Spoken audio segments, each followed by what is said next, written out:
On Monday, the Trinamool members gathered and protested in front of the office of Agartala Municipal Council. Present were Youth Congress President Santanu Saha and other officials.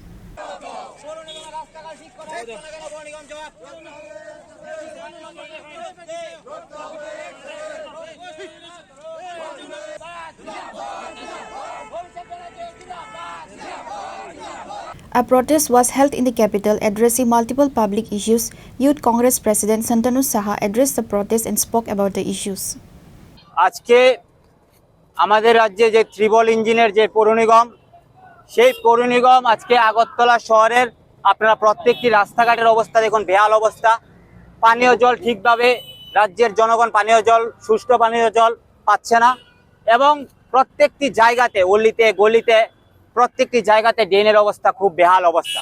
কিন্তু tribal ইঞ্জিনের পৌর নিগম রাতে ঘুমাচ্ছে এবং দিনেও ঘুমাচ্ছে। পৌর নিগমে প্রতিনিয়ত জলের ট্যাক্স বলুন, বিভিন্ন বাড়ির ট্যাক্স বলুন, সব ট্যাক্স বাড়াচ্ছে, কিন্তু এই রাজ্যের জনগণের জন্য কোনো রকমের সুবিধা তারা দিতে পারছে না। তাই আজকে আমরা তৃণমূল কংগ্রেসের পক্ষ থেকে আমরা আজকে পৌর নিগম অফিসের সামনে এসে ধর্নায় বসেছি যে ওনাদের ঘুম ভাঙানোর জন্য, এই রাজ্যের জনগণের জন্য তারা যেন পরিষেবা দেয় এবং এই রাজ্যের রাস্তাঘাটের যে বেহাল অবস্থা সেই রাস্তাঘাট যেন অতি সত্বর সংস্কার করার ব্যবস্থা নেয়।